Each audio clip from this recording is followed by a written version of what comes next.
And our first order of business this morning is our delegations. We have Wayne Plennard in attendance to give an update on Lepke Park and Lepke Park flooding. Good morning, Wayne.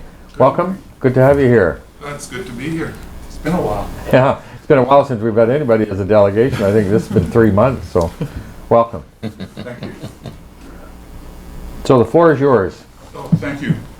So, by way of background, I don't know how well you know the Lepke Park area, but to the east of Crescent Park, there's a little park there, that the school, there's a little park there that Rupert Kirk cleans up and takes care of the trails and so forth, and that connects to just behind the school there. And then I mow the lawn up to where he does behind the school. I mow the lawn for the forest for the Lepke Park, and then Brad Lepke does all of the work inside. So it's a whole series of community neighbors who do that sort of stuff and repair the areas and so on. So I've been taking care of that, well, basically since that lawn was put in. City said to me that they would only be able to mow it maybe 3 times a year, and that just wasn't going to cut it. So I've been taking care of it. I fertilize it. I take the rocks off because it gets quite covered in pebbles from the snow removal and stuff. Well, what happened this spring is we had 2 areas of leaking in our area, and the city repaired them both, which I really appreciated. The one, though, they used that lawn as a staging area, and they chewed it up a bit.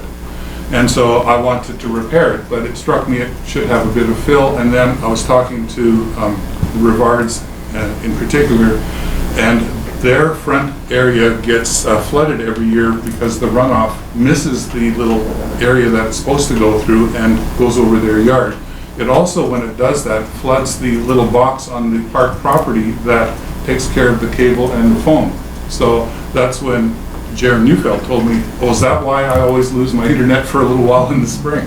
So their phone and internet is affected by this. So what I thought is we'd put a little berm in so the water would run the right way, just raise the grass level a little, take care of this area where it's chewed up a little, and then there's always some silly people who like to drive their vehicle through the snow and stuff in the winter, and I'd like to put a row of trees up to show where the parking lot ends and sort of mark it with some trees. So I sent this note to administration because till now I've always dealt with administration and all this stuff. I was told though that this is a council problem, so I have no idea if council is in a position to authorize me to talk to the city about whether they have any trees or whether they have any dirt they could spare. We're not looking at any finances, but I was hoping for those resources, and then I think, given the way this has gone, I probably should get formal permission to actually do the work in the park, right? So I guess that needs to be clarified. I had assumed that always working with the city management was sufficient, but I think now that if they're suggesting that I come here, that I should in fact make this a little more formal and let you know I'm doing work on the city stuff and that I want to continue improving it and taking care of it.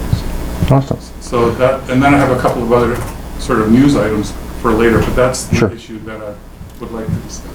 Okay, thank you, Wayne. Councilor Parslow?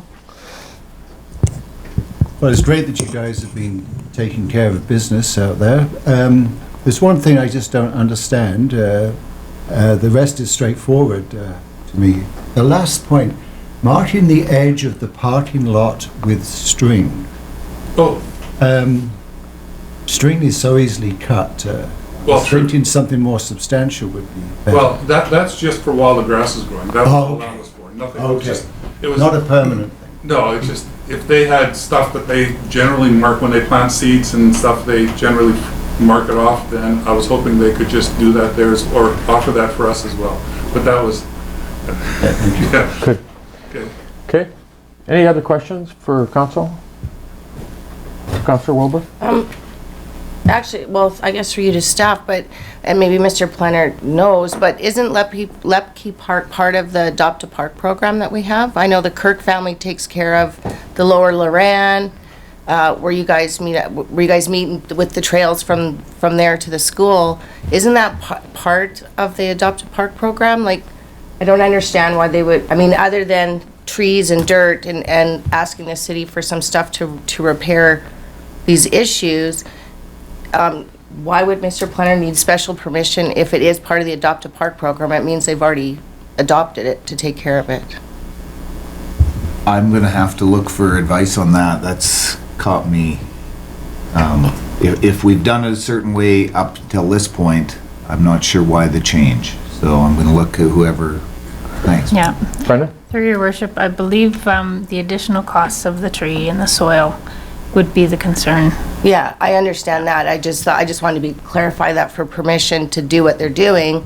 I think they already have it, because I know the Kirk family has a sign at the top of 15 saying this park's adopted by the Kirk family, and they mow the trails and take care of, the culverts, that kind of stuff. So I just wanted to clarify that, aside from the ask of trees and dirt, Thank you. grass. Okay. Blair? If I may say, I appreciate that because I have never been told that the part I work on is part of the adopted part. That may be true for where Mr. Lepke does his work, but I did not know that for our area. Yeah. Your worship, we'll confirm that part on the adopted park. The ask though is for some trees, for Yep. some topsoil, so if council so wishes, based on the decision, we will work with Mr. Planner to make sure that is achieved and we move this forward. All right. We'll bring it back under mayor's business. And so, Wayne, you had a couple of other comments or Sure. issues? The one is that I've just been appointed to the Northern Development Initiative Trust as the provincial rep. And I know that's important for this council, so I thought I would let you know Awesome. that I'm there, and I'm hoping it will be a good symbiotic relationship there. The second thing is that quite some years ago, I came to council regarding the Northern Navigator mediation project, and that's gone. It's been evaluated. We've just got a whole new set of provincial court family rules that were influenced by all of that work. So we had quite an influence in the province and all of that. What's happening now is that Access to Justice BC and Wellness Alberta are two initiatives trying to change the way family justice is handled in both Alberta and BC. And I've been lucky enough to be involved with both of them.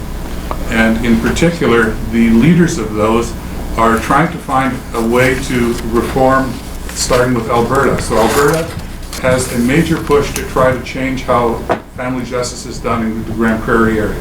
That's where they're starting a big thing. They've got one already in the Strathcona area near Edmonton, but this is the big push for them. And so the lady there, Diana Lowe of QC, asked if I couldn't do something to connect here in Dawson Creek, because I've done a fair bit of mediation work, taught mediation in Alberta and so forth. So could we kind of have a symbiotic relationship with that initiative? And the people that I work with down south in Victoria are saying, well, that sounds like a good thing. I'm not looking for any asks here. I just thought you'd be intrigued by the fact that we're looking at a significant initiative. I talked briefly about the way in which adverse childhood experiences is now seen as the way in which you can get the biggest community change because people affected by trauma as children generally are those who are have serious problems as adults and sort of intergenerational. And if we can start working on that as a community instead of all the little areas each trying to do it separately, we may end up with a much healthier community. So that's where I'm starting from. At the most I would expect is that council finds this interesting and perhaps worth supporting, but I'm not looking for anything in terms of resources, anything else. I'd like a chance to talk to Mr. Lekstrom about it, to see if there's anything that he can suggest. But I thought I'd inform council. Great. Thank you. Councilor Earl? Thank you, Worship, and thank you. Congratulations on the progress thus far. I know anybody, it's top of interest to me. I think anybody who's ever dealt with the family court system, either as someone whose parents were getting divorced or somebody who's gotten divorced, knows it's has plenty of room for improvement. So I'd be very interested in hearing updates. Sure. Thank you. And absolutely, I think the passion that Wayne's had for mediation and the Mediation BC and the Northern Navigator program and initiating all of that work, I think it's a real credit to Wayne and the passion he's had for it since he's retired has the time to dedicate to it. So thank you for that. We appreciate you coming in this morning and obviously updating us on these two things. Congratulations on the NDIT representative for the province. That's really good news to hear. I know Danny Shields was the rep for a long time, and so we look forward to having you in there representing the province and the region. Congratulations. Thank you. We'll bring your request back for the park through Mayor's business later in the meeting. Thank you. Thank you, Wayne. Thanks, Wayne. Good to see you. Good to see you all actually in flesh. It's nice. Thank you. Next item, 3 new council business. Councilor Javetkov, the crosswalk on 8th Street and 120th Avenue. So I'll just read my submission here. The crosswalk on 8th Street at 120th Avenue is dangerous. The paint has worn off, 4 lanes of traffic to cross, difficult for a pedestrian to see the inside lane. There are a significant number of users with the development of an active commercial area. Other crosswalks on 8th Street have major improvements and are much safer for pedestrians. Therefore, I'd like to put forward the following motion, that the city request the provincial government have this crosswalk repainted and upgraded with lights for the safety of pedestrians. Thank you. Do you have a seconder? Councilor Parslow and Councilor Javetkov, go ahead. So I live down in that area, so I'm going through there multiple times a day on my way to the ski hill. And, you know, every once in a while you see these people standing on the sidewalk watching to see if it's safe to cross. And vehicles, I mean, you can't see the crosswalk because the paint is worn off. But it's inevitable that somebody will start crossing and then they look and somebody's coming down the inside lane, and it's scary. And it would be nice to get it upgraded. The other crosswalks on 8th Street are, you know, they're working really well. There's a couple of different formats there, but I'm sure the experts have information on what's best. And there's a crosswalk, is there one at 118th at the Canadian Tire? Is there one there? Or the next closest one, 116? 160. Car wash. Yeah, it's the one on 120th. There's the one that a lot of people use, the ones that aren't jaywalking. But that's the there's the next closest to 120th is 116? Yeah. Yeah. Okay. Good. Further discussion? We'll bring it back under Mayor's business. The only thing the request that we have the province have the crosswalk repainted and upgraded with lights, but we want it as a minimum, we want it repainted, right? Absolutely, as a minimum, yeah. I think getting lights, you know, might take a while with the provincial government, but I'm sure they'd have to go through studies and traffic counts and all that stuff, but you know, it's just the safety of crosswalks on a 4-lane street like that is they're scary. Yeah. Brenda? As this item was brought Oh, forward. we can deal with it today. Yes. Yeah, thank you. Councillor Parslow and then Councillor Earl? That was my point. Okay, thank you. Councillor Earl? I was just gonna say, I wholeheartedly agree. I mean, I don't know how many times you see pedestrians trying to cross stranded on the island in the middle of that 4-way. Yeah. Because either people coming around the corner, they didn't look far ahead enough, there's not enough visibility, or there's the congestion with A&W Canadian Tire things. No, good, I'd like to see lights there as well, but there it is, we can get it repainted. Thank you. Any further comments, questions? All those in favor? Opposed? Carried. Thank you. And 3-2, Councillor Javetkov on the annual tax sale. I'll just read that again. I guess a question to administration, have the measures been implemented to resolve the issue of identifying existing liens attached to parcels of land that we're selling in the annual tax sale? And if there isn't, if there's something that we need to do, I'd like to follow through with it. Okay. Claire? I can give you an update to council on that. So there is no statutory obligation for municipalities to provide lien searches. on tax sale properties that are up for auction. Following the raising of this issue, it became an issue last year. Somebody missed a lien. It has always been the responsibility of the purchaser to do their due diligence and look for liens. The city makes people aware of that, but it is their obligation. We went further and asked our lawyers if the city was to entertain doing the lien searches on behalf of the people and the properties, what would it entail?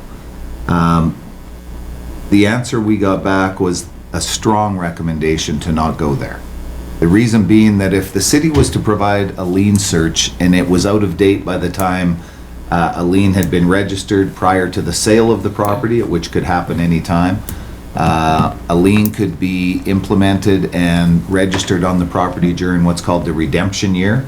Somebody purchases the property in a tax sale. It's not theirs until the full year expires, at which time it is. So we are at this point recommending that the city not engage in that, or it would put the city in a difficult position should something go sideways. It has and will continue to be the city's exercise to inform anybody at a tax sale that it is their responsibility to do a lien search on the property, as it has been done for the times I have participated in years past at a tax sale, so I've watched how it works, and that's where we're at on that. Go ahead, Councilor Giavecca. So when I looked at the ad in the paper for the tax sale, there was no mention of any liens. There wasn't even a notice that there could be liens on those properties. And I'm just wondering if when you buy a property through real estate, I believe there is a requirement to identify the presence of a lien.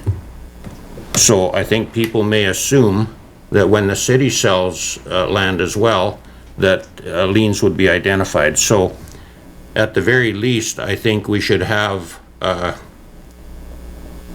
something in the newspaper saying that, you know, it's the buyer's responsibility to search for liens.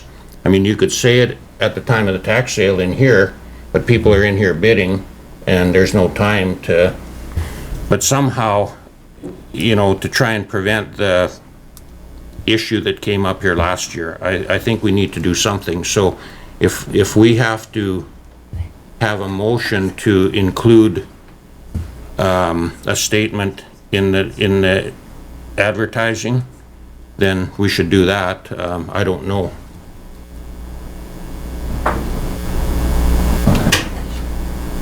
We could do that in our notification. We do it, I know, when we're here, when the auction is taking place, to let people know.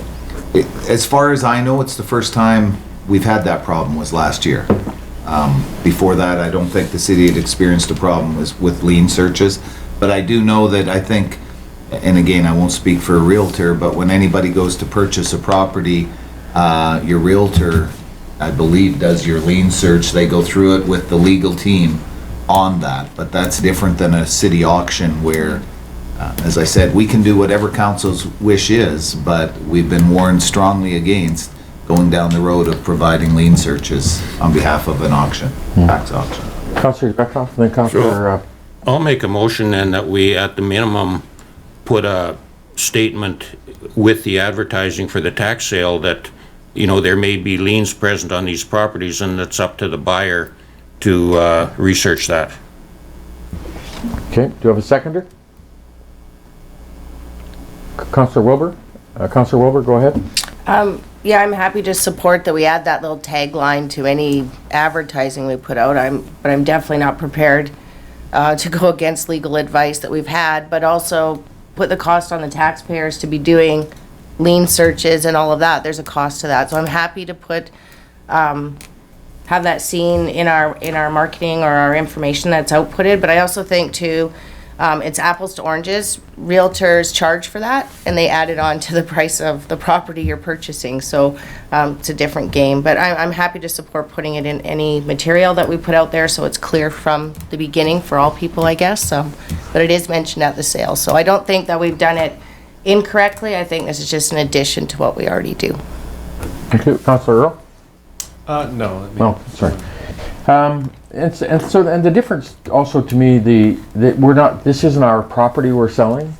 This is the Right. property still owned by the legal property owner, the owner of whoever is the registered owner of the property, and we by law have the right to sell it to recuperate our monies owing, but it's still owned by them. So that's when you start to open that wedge a little bit, where you start to give them some inference that they need, you should check this, but then what if there's water damage? What if there's mold problems? What if there's all of that? Does that create, and I'm assuming that's the door that the legal folks are concerned about us cracking a little? I think providing information that gives the buyer a false sense of security is a concern for sure, without us knowing. The request to put it in the paper, it's already on our website, that notification for individuals wanting to purchase property at a tax sale, so we can follow through should this motion pass and ensure it's included in our Thank you. notification. Thank you. Any further comments? Any further questions? Ready for the question? All in favor? Opposed? That's carried. Thank you. Anything further, Councilor Jamaica?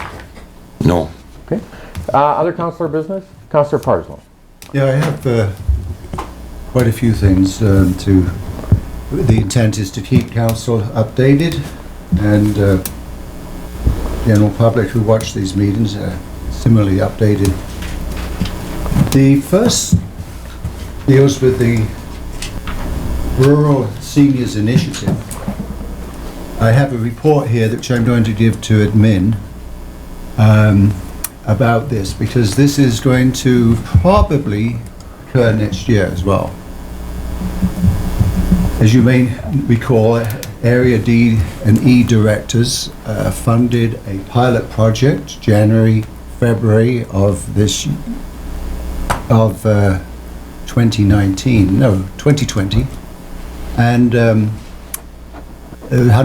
$50,000 from each, and there was the pandemic hit us, and the Dawson Creek Society for Community Living got permission from the two directors to use the funding to continue to support seniors living in the rural area, but also, because of the pandemic, to support seniors in the community. So this is a very thorough report written by Sam Barber, who's the chairperson of the Dawson Creek Society of Community Living. But I think there's some things here that needed to be shared. So I'm just going to read from one section of the report. The final report for the Rural Seniors Initiative was started in early March of 2020. In mid-March, the COVID-19 pandemic came into focus. Because the RSI had just finished and we still had our infrastructure in place, we asked and received permission from the two rural directors to use the remaining funds from the original grant to continue offering services to seniors. Significant services were offered to all seniors in the Peace River South area until late May. Just a comment there, the Peace River South area does include, and a lot of services were given supporting Soto, West Mobley, and so on, as far out as that. The pandemic reinforced several outcomes for the original trial.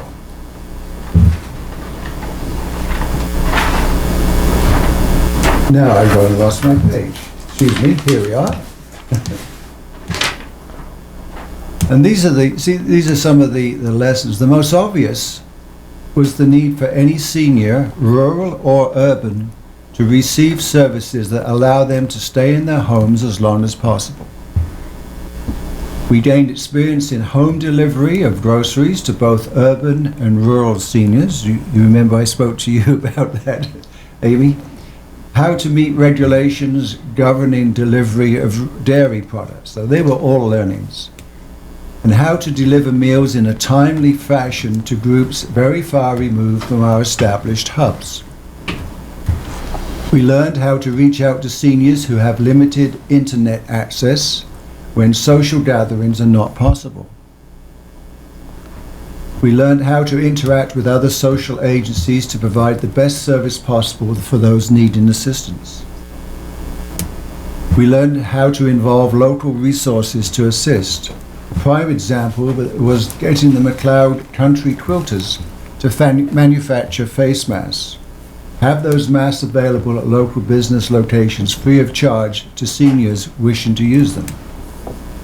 The COVID-19 pandemic has brought to light significant cracks in how our society deals with seniors, and that's an understatement for sure. The RSI trial was an attempt to provide services that would allow rural seniors to stay in their own homes longer. This strategy needs to be pursued, and of course this applies to the urban setting as well. The largest takeaway we have observed through both the RSI trial and the pandemic is to use the local resources you have. Do not assume someone else will come to your aid. As a side note, one of the real assets we have in the South Peace is we have, in a number of locations, top-notch kitchens that can store and distribute and cook foods throughout the regions. So, as we're told that the pandemic situation will continue for quite some time, and to be prepared for other emergencies, I thought it good that the admin have this set report. There's a lot of learnings in here. So that's that. And as I say, you have every indication that funding will be provided to continue this next year. And because of the pandemic situation, there'll be some interconnection with the city here. Just a few comments about the Mild Zero Parts Society. As you know, the vintage cars are a really strong presence in this community, and we have an incredible weekend of visitors come for their annual show. So just in case you're not aware, a vintage service station is being constructed at the Mild Zero Parts Society and is almost at completion. It was initiated by, from the point of view of the actual doing the work, Northern Lights College students and instructors, but the instructors with friends have continued to do that. There's been a little bit of a hold-up because of weather, but the NDIT gave them a $50,000 grant, and we've got permission to extend the filing of the report because of the delay, because they want the work to be completed. So that's happening. And I'm working with the Dawson Creek Gun Club, just so you know. We meet here on Wednesday with the grant writer. We're looking at pursuing a diversification grant from the NDIT that would diversify what happens down there at the gun range, and include a return to 12-month usage. We have the conservation, the North Peace and the South Peace RCMP want to avail themselves and use that. There's a lot of other partnerships being established. So we're going after a big grant. Let's put it 300,000 range. The regional district has contributed to that project, and the club is well positioned to contribute. We're looking at about a $700,000 project there. And the club membership is not too far. It's around 1,000 people. We're talking about a significant presence there. Okay. The art gallery is gearing up to reopen again. Today they will begin to receive artwork from its members for the membership show that happens every year. And of course the art gallery will be able to show for the first time all the renovations that have been going on. And remember, the city, we provided an amount, and that was leveraged, so I'm looking forward to seeing that. Also at the Mile Zero Park, by the way, just as a positive note as well, there's many positive things about this Mile Zero Park, but the camper usage is way higher than was predicted. I haven't asked where these people are from or anything like that. Have a meeting out there on Wednesday of this week, Tuesday of this week. But anyway, so we were concerned that the numbers would see all the little reserves that the Mile Zero Park has dwindling. But I think there's sufficient usage there to sustain everything as it is. One thing that I sent a note to the mayor and to Blair about Bultris House. I don't know if you're getting these questions, anyone else, but I've had some questions asked which are erroneous questions, and I've said so. Why is the city spending money at Bultris House? And I've said this is a South Peace Health Society project. The people I'm talking to are very involved. They say there's all sorts of coffee taught, so I just wondered if we would be wise to be proactive and just say, hey, what this project's all about, who the partners are, and the intention. Just reporting out that it's supposedly, I've got this second hand, but from good friends, that we might want to address that issue. So that's all I have to say. Thank you. Thank you. Councilor Earl? Thank you, Your Worship. I just have one thing to mention real quick, just to update council on my work with the Northeast Regional Community Foundation, specifically with respect to the Government of Canada's COVID response and the Emergency Community Support Fund.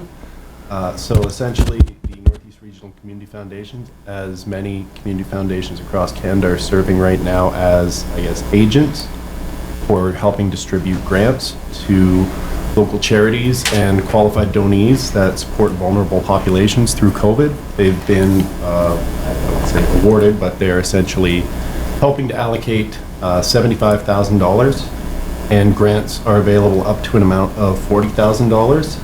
The grant application period opened on, I think, May 19th, and it closes July 27th, but it can be any nonprofits or charities that are serving vulnerable groups, and are kind of, you can recoup some of the incremental costs and services due to COVID-19. So I want to encourage everybody to let your social networks know. We all know people who are volunteering and active in these organizations, so there's some help there for them. I know as concerned as we are for local businesses and the hospitality industry, obviously, who's been most heavily impacted, a lot of local nonprofits are similarly hit hard by this. So we want to make sure we're leveraging every dollar to keep them afloat as well.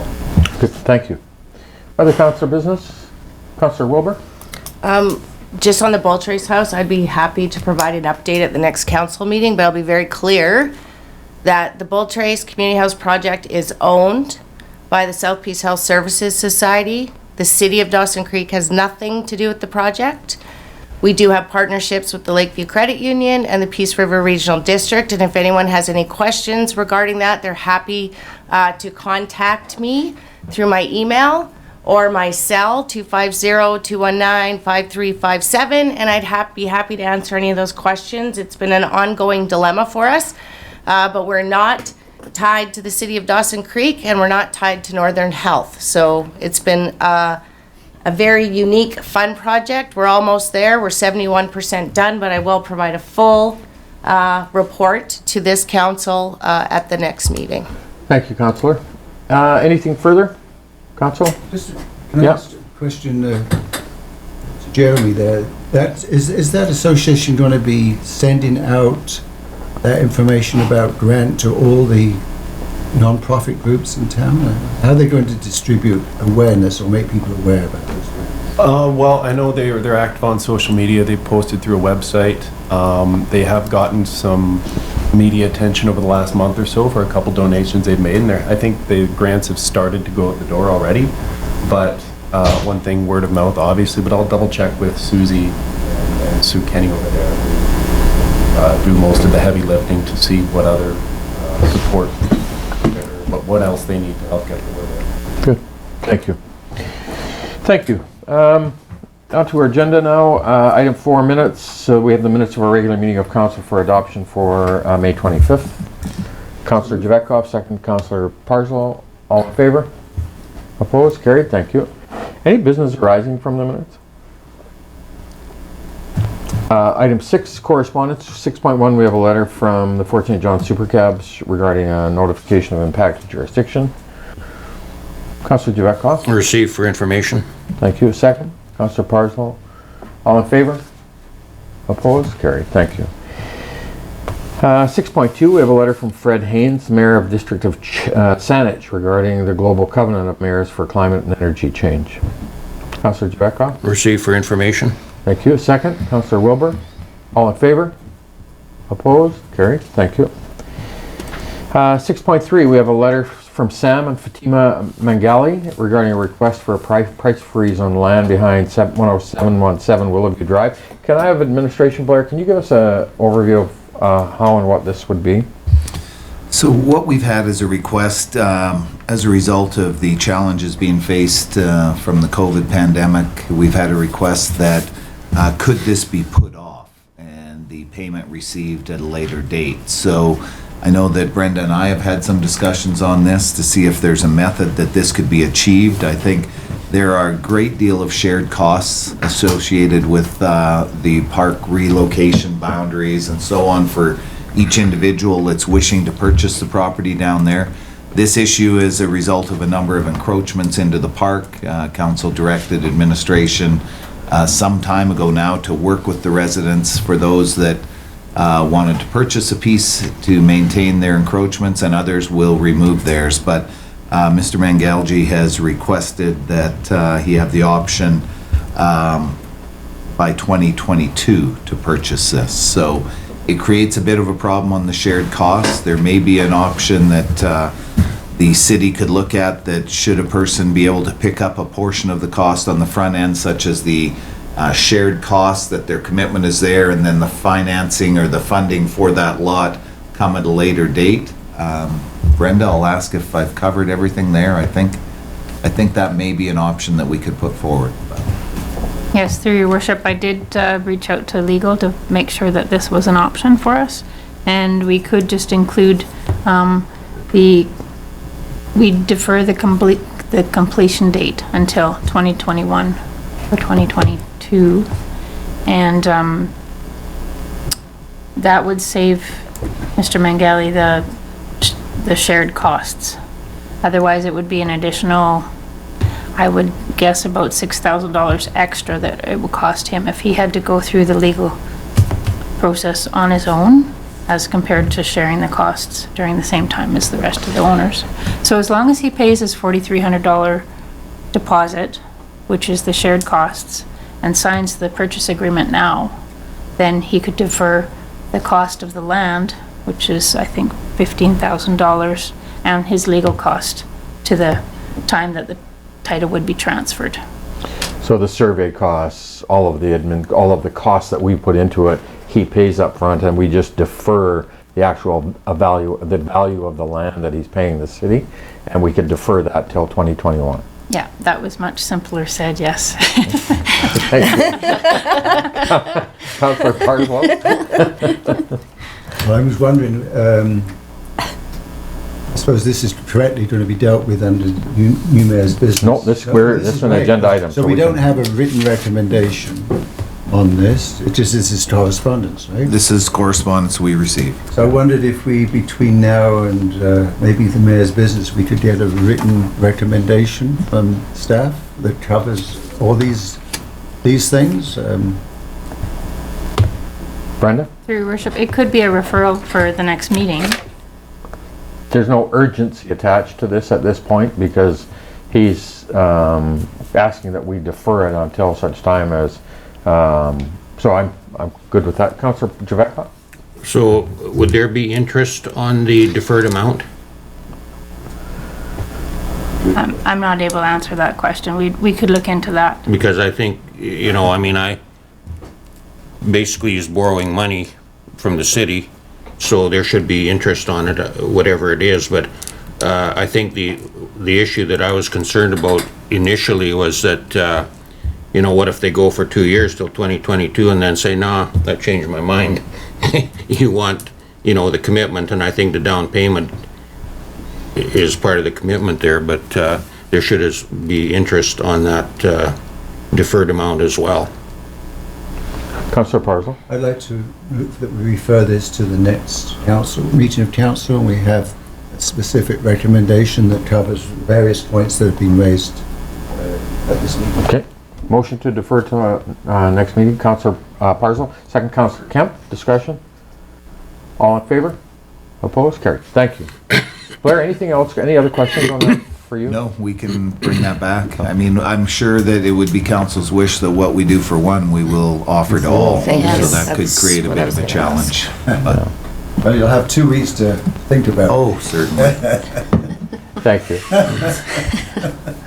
Item 7, reports. We have report 7.1, report number 20098 from the corporate officer regarding a temporary license of occupation policy. Councillor Parsons. Yes, I'm pleased to see this on our agenda so quickly. Recommendation number 1, the report number 20098 from the corporate officer, re temporary license of occupation policy be received. Further, that the temporary license of occupation policy attached to this report be approved, and further, that the 30-day review period be waived. Thank you. Second, Councillor Earl. Discussion? All those in favor? Opposed? Carried. And recommendation number 2. Councillor Parsons. Option 1 is my preference of the 2. So I'm going to put that, of course, so we can debate it. So the council notified the Ministry of Attorney General Liquor and Cannabis Regulation Branch that they wish to provide one pre-approval to cover all liquor, primary and manufacturer establishments within the city of Dawson Creek who may apply for an expanded service area. Thank you. Second, Councillor Earl. Discussion. Councillor Parsons. Yeah. Yep, go ahead. I just think this, we're talking about moving this forward as quickly as we can to support our various providers. Let MIN deal with it under the terms of the policy rather than having to wait 2 weeks or a month if it's the summer. So, Thank you. Councillor Javetkov and Councillor Earl. So what does this mean, that we have an automatic approval for whatever somebody applies for? Whether it's going out into the street or on their own private property, or I don't understand the wording of it. Okay, Blair. This would be for the application they put to the provincial government. When that application goes out, they respond to each municipality looking for their input on it. If they are to reach out to the city and say they would like to go out into our street or onto our sidewalk, that's a separate application as I understand it, Brenda. That's correct. Yes. So the temporary, the recommendation, the first recommendation gives us the ability, or the business the ability to apply for that temporary license of occupation with the criteria around it. And then the second phase is when they make the application to the Ministry of Attorney General, that's been approved, that we give them for all of them rather than each one coming back separately. Brenda? Just as clarification, the food primary do not need council approval for any change. This is in regards to liquor primary that you're voting on at this point. Thank you. Go ahead. So how many liquor primaries do we have in town? I'm thinking there's only a couple. Yeah, there would be. Lone Star? Lone Star and Spikes? Spikes. Very limited in our case, and if the weather doesn't begin to change, I think we won't have many applications to review. Thank you. Councillor Earl? So yeah, just for clarification, this is just a matter of expediting the existing process. It's not us foregoing our ability to deny an application, just insofar as it has to do with the red tape, or I guess the bureaucracy involved in provincial government coming back to us for our input on applications to them. We're just giving them kind of a green light, go through, and then... That's correct. Thank you. Yeah, Com- this is not a new license, it's an existing one. No, this is existing to expand their ability. So, as I said, the AG, they would approve it if we send this in and council pass it. They would then see that the city of Dawson Creek is supportive of this, but then to exercise their rights, should they wish to go on city property or whatever, that's a second application the council would look at. Thank you. Further discussion, council? Ready for the question? All in favor? Opposed? Carried. Thank you. And I think that's all on that one. 7.2, we have report number 20091 from the General Manager of Development Services regarding cemetery upgrades and equipment. Councilor Parslow.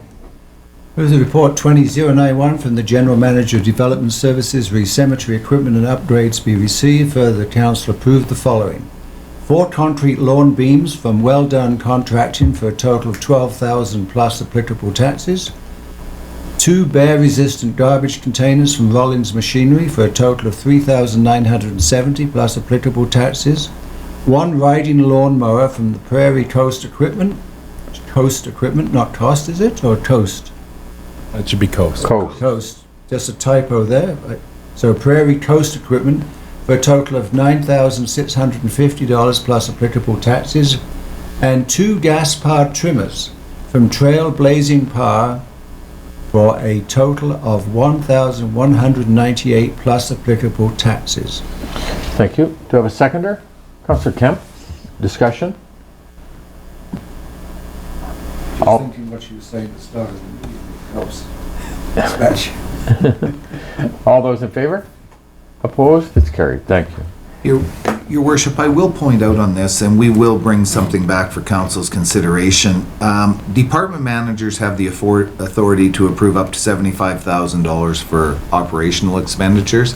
The reason this is back before us is they only have $25,000 limit on what they can approve under the capital. I think that policy has been in place for possibly not just many years, but maybe decades within our city. I think we will have a look at that and review that and bring an option back so you wouldn't have to deal with things like this. And for the sake, we approve the budget, and for the sake of efficiency of operations, certainly I would wholeheartedly support that in terms of whenever we bring ourselves into it where it's simply policy that hasn't been reviewed for a while, it's worthwhile to look at it and speed the efficiency of our operation. And this could have escalated a couple of weeks of operational time for staff if that was in place. Councillor Parslow? I'm not disagreeing one way at all, but you said the policy is $25,000. Yes. See, I would, being a former administrator, I would view these each as separate capital items. We've approved their this has been approved already. This is a second approval, is what we're going through as a result of the policy that we work under right now, But my understanding of the policy is $25,000 for a capital piece of equipment. But, so I view these as 4 separate pieces of things, you know what I mean? So I don't wish to quit, Okay. I don't disagree with enabling administration to act expeditiously, but I'm just... So if Kevin said we need to buy, or Blair said we need to buy a riding lawnmower and it's 10 grand, you could do that. Yeah, that's But right. because it's all 4 of them together in the one I report. see what you're saying. You're saying these could have been broke out so they each would have qualified. My and not come understanding of the policy, which I would obviously defer to staff, is that capital item, 25,000 or more must come to council, but anything less, right? It's not like a whole array of stuff. Any item that's less than 25, you have the authority to buy. All you would have, I think Councillor Parslow was saying if you would have wrote 4 reports. Yeah, I then- follow that. we'll make sure we. You created address yourself that. more work. You created yourself. That's a very unfair statement from the mayor. I'm not saying that. He just We got wouldn't it. even see it. We wouldn't even see it. It's approved in the budget. Bureau reports. He wants to. Go. It's a worthy subject. It's a worthy topic. Thank you. And thank you. 7.3, we have report 20099 from the General Manager of Development Services regarding our unsightly property policy. I love Councilor Kemp. I'd like to remove the recommendation that report number 20-099 from the General Manager of Development Services be received. Further, that the amended unsightly property policy attached to this report be approved pending the required 30-day review period. Thank you. Second. Councilor Wilbur, discussion. Councilor Earl. So this is a policy that I think is something that we've all heard commentary about from various members of the community for a long time. The existing policy was a challenge because if you live on a street with an unsightly property, the notion of although we do endeavor here at the city to maintain confidentiality, the notion that people are reporting on their neighbors was always a deterrent, and as a result, unsightly properties were allowed to persist. And if it wasn't a written complaint, our bylaw wasn't able to do anything. So this is, I mean, there's a bit of, I guess, gray area potentially in here around this, but I think staff has done a very good job to address any of those concerns, and I think this is something our constituents have been asking for a while, so I'm glad to see it before us. Thank you. Further, Councilor Puzzle? Well, just to add to what Councilor Earl just said, I couldn't believe this. So when I read this, I had to read it several times. Acting in a proactive way about these things has been a discussion over a number of years, right? So I applaud this very much. I wonder if it might be extended to other aspects of bylaw enforcement, such as no, I won't go any further. Okay, thanks. Baby steps. I think this is great. Thank you. Further discussion? All those in favor? Opposed? It's carried. Thank you. 7.4, we have report number 20093 from the City Planner regarding a temporary use permit 2003 application for Rimrock Enterprises at 1444 102nd Avenue. Councilor Earl? I'll move the recommendation that report number 20-093 from the City Planner regarding temporary use permit 20-03 application Rimrock Ridge Enterprises 1444 102nd Avenue be received. Further, that TUP 20-03 be granted for a period of 24 months or until allowed under the zoning bylaw to allow for automotive service at 1444 102nd Avenue. Thank you. Second. Councilor Kemp, discussion? And this property is right adjacent to another automotive repair shop. It certainly seems to me it's congruent with the zoning, and so hopefully the zoning is at some point allows it, if that's the choice of the owner, to proceed with the permanent use of it at the property. Makes sense to me. Councilor Earl? And just, I would mention, this is, because we had a discussion at the last council meeting around temporary permits and an ongoing situation where people are using them over and over, where rezoning would perhaps be more appropriate. So the new zoning bylaw currently being, as stated in the report, that this will be permitted in the existing zoning once the new zoning bylaw is in place. So this 24-month period should be perfectly sufficient to allow for that change to happen. Thank you. Further discussion? All in favor? Opposed? It's carried. Thank you. And 7.5, we have report number 20094 from the City Planner regarding a temporary use permit for 2004 application for the Dawson Creek Vet Clinic. Councillor Parslow? The report 20094 from the City Planner, a temporary use permit 2004 application, Dawson Creek Vet Clinic, 233 115th Avenue be received. Further, that TUP 20-04 be approved for 233 115th Avenue for daycare and temporary staff housing in a modular home for a period of 36 months. Thank you. Second? Councillor Javetkov, discussion? Just a comment, it's good to read that where an employer is making an effort to provide daycare for their staff. I think that's to be applauded. Yeah, absolutely.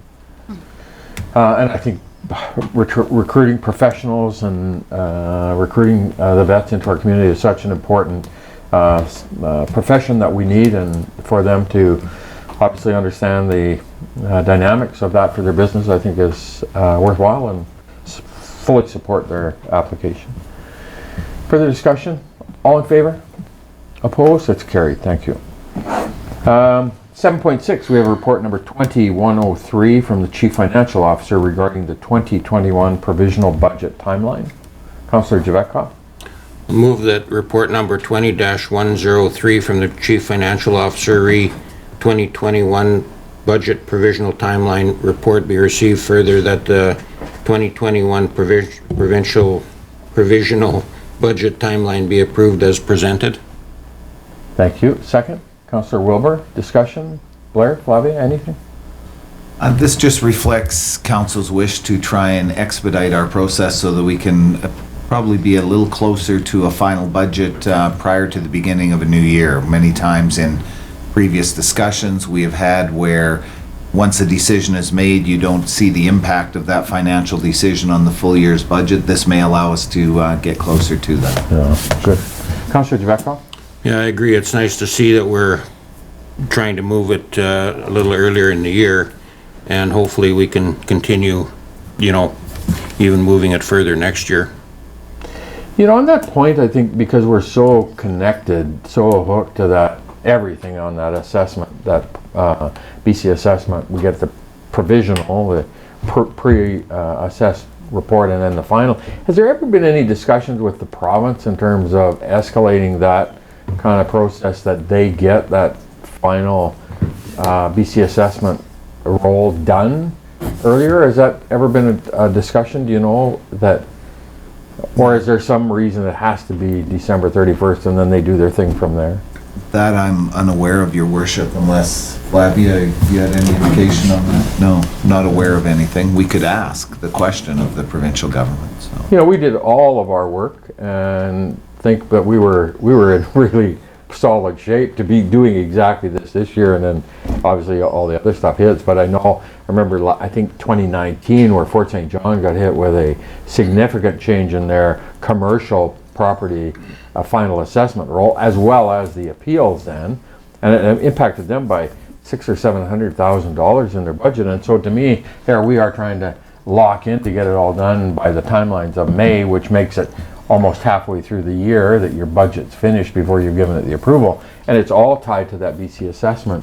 And I wonder if that's a discussion that anybody, I'm assuming anybody or somebody's had with Minister of Municipal Affairs or Finance to say, is there any way to escalate that to complete it quicker? Maybe it's a Union of BC Municipalities discussion.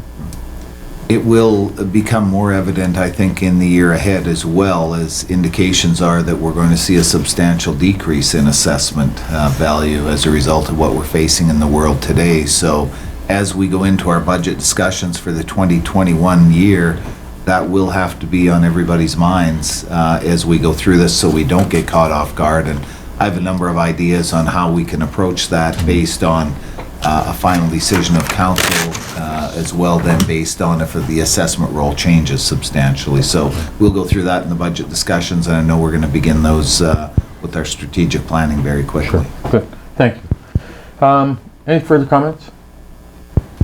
All those in favor? Opposed? Carried. 7.8, we have report number 2105 from the Finance Coordinator regarding our asset management planning and grant application. Councillor Javetkov. Receive for discussion. Thank you. Second, Councillor Kemp. All in favor? Opposed? Carried. Go ahead. Your worship, we missed a report, I believe. All on permissive? Permissive, I'm I know the sorry. one you didn't want to miss was the permissive tax exemption, so I wanted to. Well, I thought that was a strategy of the mayor. No, there's no strategy. My apologies. That's what I was moving Oh, is yeah. for discussion. On Oh, 7-7. the permissive tax Tax one. exemption was Yeah. there. Oh, Yeah. so, Okay. I'm sorry, I got ahead of it. All right. Go ahead. So we have the provisional, permissive tax exemption update as moved for discussion. I read the wrong one, and it's seconded by Councilor Kemp. We're all in favor, so go ahead.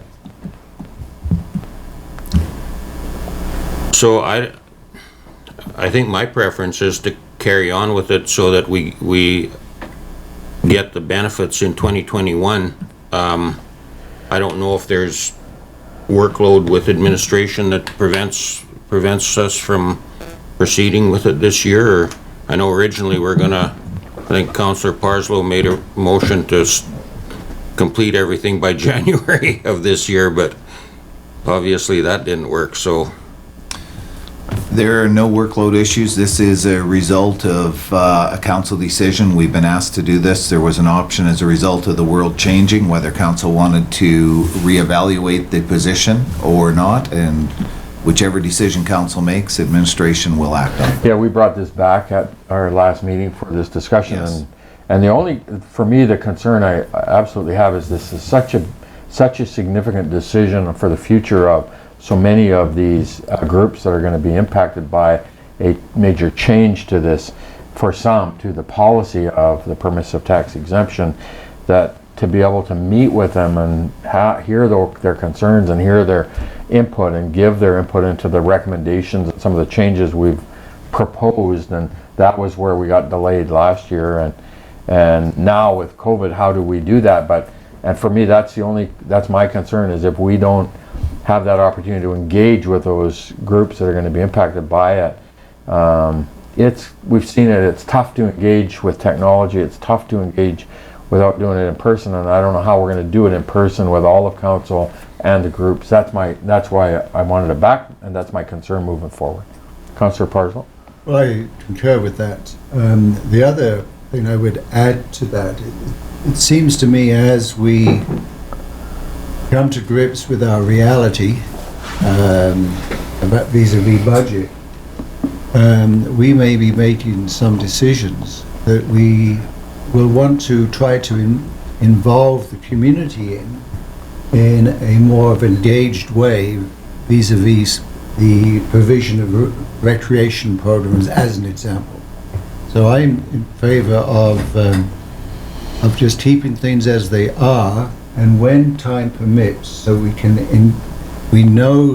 have a better, stronger sense of direction, given our financial realities and COVID, we can then engage the groups in a more comprehensive, broader way, perhaps. So I would like to just the motion that eventually I'm looking for that the city keep the full permissive tax exemption historically applied in 2021, period. And we have this on our diary and see how things work out, because we've got to do something about it, but to me there's too many moving parts, and as well as the engagement challenge that you mentioned. And was that a motion? Or if you want one now, yes. We received it for discussion, but I heard you say I want to. I'd be prepared to make that motion, but I didn't make it because I didn't want to Okay. curtail discussion. All right, so let's have any further discussion on that motion. Councillor Earl? Just Councilor Parslow's point, given the amount of upheaval currently in the world and us, I mean, we're still uncertain as to who of those that are currently obligated to pay property tax, who's going to be able to pay it. And a number of these nonprofits have been similar to business, shuttered for months, working at a reduced capacity, unable to hold fundraisers.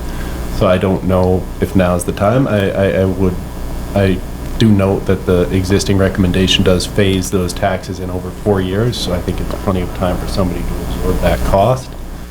But given what's currently occurring, I don't see, and I know, I feel bad because when we initially insisted staff provide us with this information and these options, there was a sense of urgency associated it, and through no action of theirs, this has been kind of repeatedly put on the back burner as things have developed. So I'd imagine this is like the issue that won't go away for them, but I'd be okay to let it sit for a year while we figure out where things settle and then pursue it at that time. And once again, to your worship's point, these organizations do good work and they deserve at the very least a chance to meet with us and state their case in person, and that would be very challenging under current circumstances. And once, honestly, and to me, I look forward to being able to engage. I engage on the policy that's been put forward in terms of moving forward with permissive tax exemption for the future. And I really look forward to being able to engage with those community groups, because as this unfolds and as we've talked about our own stuff for 2021, understanding how it's impacting the churches and the nonprofits and some of those folks. So, and hopefully as soon as we find a way that we can start to engage with the groups, because it's going to be onerous for us to be able to take on that task of engaging with all of them that may be impacted by it. So, any further discussion? Direction to staff? Councilor Javekov? So, there's some of those permissive tax properties, to me, don't fit at all. So would this motion preclude bringing up anything to do with permissive tax, or just moving it on again to next year like we did last year? Last year we didn't deal with it, we moved it to this year. This year we move it to next year. I guess that just, and I guess I don't have a problem doing that, but I guess it just demonstrates that we're not that concerned about it. Well, I think honestly we did a ton of work, and I think we've got a policy that all of us look forward to. I certainly am engaged in looking at the new policy, and I like the work that Flavia and her team have done, and administration with it. My only hook for all of it is, how do we engage with those community groups to say, look, here's what we're doing, here's why we're doing, what are the impacts to you, and I just don't know how we're going to be able to engage with the groups. And that to me is, I have no problem with the policy as it's being outlined and proposed. I just think that's such an important piece to our community organization, because this is the long term. This isn't for 1 year, this is forever in terms of, for me, so that's my comment. Paul, I guess. Yeah, I guess engaging with each one is going to take time, whether we do it this year or next year. I mean, the process we have here with, entertaining delegations has worked this morning. But it's, to engage with every one of those groups is going to take time for sure. We'd be here probably a couple days. Anyways, I'm not that concerned about it. I don't think there's a lot of money there, but All right. and maybe waiting is going to give us a little better indication of the impacts. And that's one of the things we always, or not always, but we sometimes make decisions based on not enough information. So, and then we get stuck with, where we've raised fees, for example, and more information comes back and we walk the decisions back. So maybe it's good to wait, I guess. Councilor Rowe. Thank you, Worship. So and correct me if we do propose to kind of just do a freeze or hold for another year, all of the properties currently outlined on the permissive tax exemption report, but we did take the action to remove all city-owned properties that are being run by nonprofits from that list, because our intent was to look at recouping some costs through other means as opposed to just taxing our own buildings. And I know that's something I'm also interested in having a conversation at some point, is how we recoup some of those utility costs in order to encourage more judicious use of those resources. So that we wouldn't be precluded from addressing that in the coming year. It would just be the items on the list. Staff can correct me if I'm wrong. Yes, actually, we have work that's been done and ongoing on the lease agreements, which will bring that back as far as how the cost recovery will work. And part of it is the utilities that you've just talked about, as well as a number of other things. Councillor So I'm Parsons? prepared to make a motion. No, the motion would be read that with the exception of city-owned property, that the city keep the full permissive tax exemption historically applied in 2021. Thank you. Second, Councillor Wilbur. Discussion? The intention there is to uphold what we've decided on with the city-owned, do nothing about the others, revisit it sometime in 2021, see what the world is like with the second year of COVID and make some decisions there. Or hopefully this year, hopefully in 2020, we'll be able to move forward with meeting with groups and Sure. start to have that conversation. I think as soon as we can start that we start to pick away at that and get to as many of those groups that have interest in meeting with us and There's no have that harm. discussion this year, right? We could do like have one or two Yeah. meeting, yeah. Sure. Ready for the question? All in favor? Opposed? It's carried. Thank you. Item 8 is bylaws. 8.1, we have report number 20092 from the Deputy Corporate Officer regarding our heritage dedication bylaw for the Dawson Creek. Management planning. Your worship. Excuse me, Your Worship. 7.8. We missed, Item 7.8. Asset I management. want to get past that. I don't want to deal with that. The mayor's vetoing discussion. Look, the mayor has control of the agenda. He's not always right, but he always has the gavel. Only at the pleasure of Very tired today. too much physical work. Okay, so we'll deal with 7.8. That's the wish of the Go for it, council. Jerry. So 7.8 is report number 2105 from the finance coordinator regarding our asset management planning grant application. Councillor Earl? I'll move the recommendation that report number 20-105 from the finance coordinator regarding asset management grant application be received.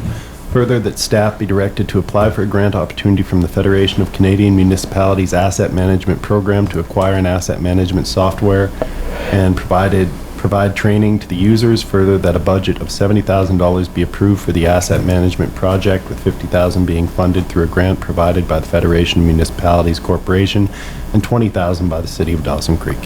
Thank you. Do I have a seconder for the motion? Councillor Wilbur? Is there a discussion? You group were pretty keen about dealing with this one. You should have some discussion. You were pushing us. So I think we should really question whether we should apply for a grant. Why do we need a grant? We have budgeted We got loads of $7,000 money. if you don't. Any further discussion? All those in favor?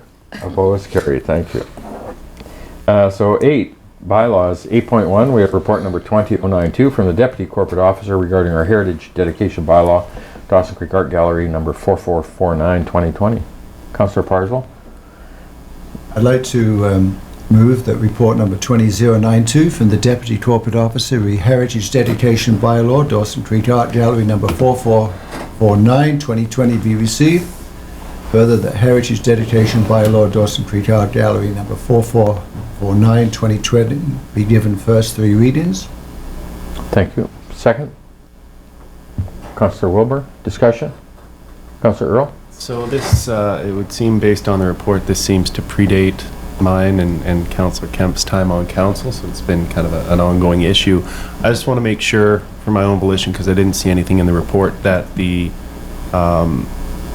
folks managing the art gallery are aware that we're pursuing a heritage designation on their behalf, and they're in support of that, and there's no concerns from them being expressed on how that may impact their ability to manage that property and utilize it. Can I speak? Yeah, through your worship, I'm sorry, I'm not totally confident that that's been the case, but I would assume that Cindy did look after that. We will make sure that between the first 3 readings and adoption, that will take place. Councillor Parsons and Councillor Durog. Yeah, I can speak to that as I'm liaison with the group. When this was initially talked about it, was discussed at a regular meeting, and they understand the reason, and we're pleased that we were trying to maintain the icon as it is. And but again, through this review, it will be circulated, and I'm sure the new director there, Marsha, will be on top of it. And the major, I think, point to this is it's owned by the city, and we do almost all of the majority of the couldn't do any capital, maintenance. and they couldn't do anything without the support of the city because of the, so I would make that huge leap that it's a major, more of an issue to the city of Dawson Creek in terms of our ongoing commitment to the facility for capital, ensuring it's operating as a heritage building in the future. Councilor Javetkov and Councilor Earl. So this was prior to my time as well. I think it was 2012 that it was discussed. Yes. I know there's a lot of restrictions when you talk about heritage buildings, and I know we've had discussions long in the past, and we're pretty hesitant, and obviously the recommendation to declare the Sedaten Hall as a heritage building was not a good decision at the time, considering what's happened since then. Is it possible to defer this and get a report on what the limitations are, what the restrictions are? And does a heritage building mean that we have it forever, that it will never ever change, or you know, what happens if it burns, or you know, there's a lot of implications when you talk about heritage buildings. I can talk to those. So we absolutely have not adopted it. We're giving it the third reading, and then prior to adoption, if council would like to request that staff bring back some of those questions, we can certainly do that prior to adoption. Brendan?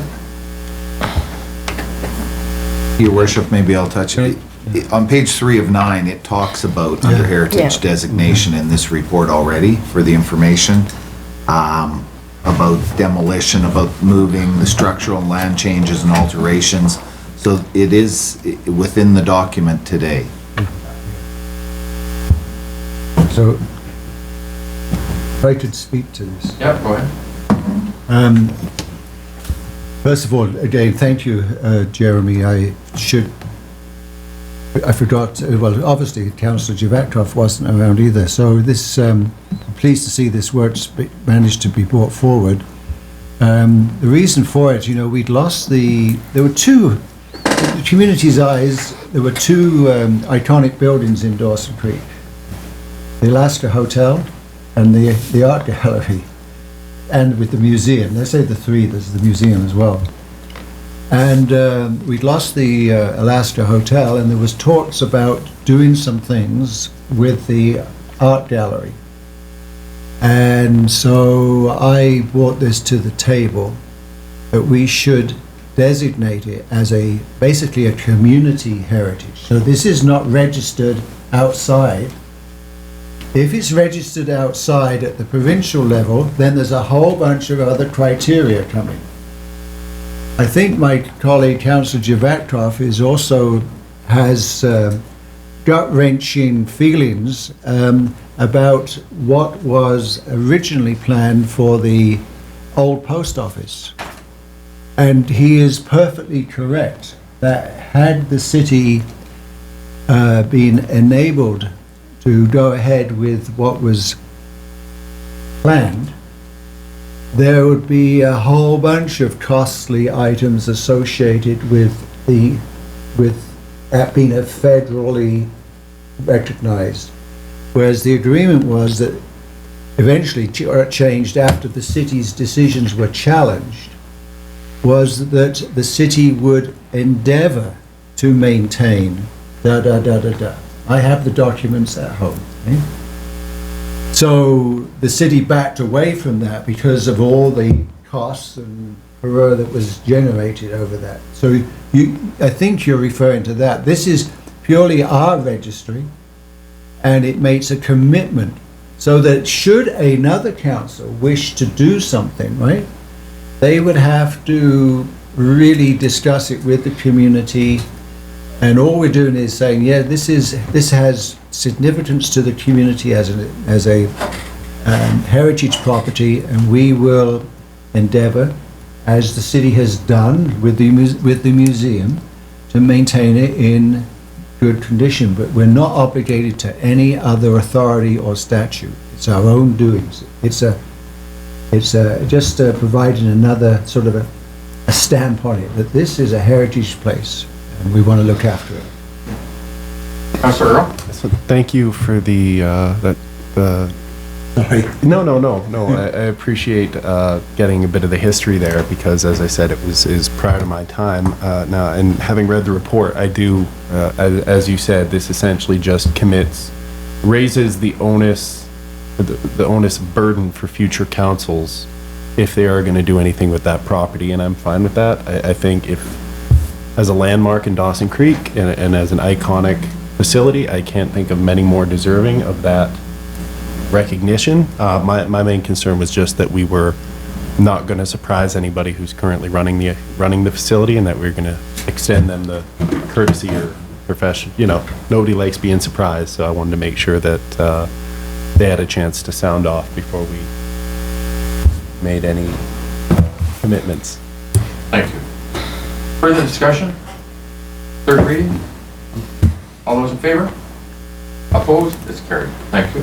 Can we continue Yes. with number 2? Yes, go ahead.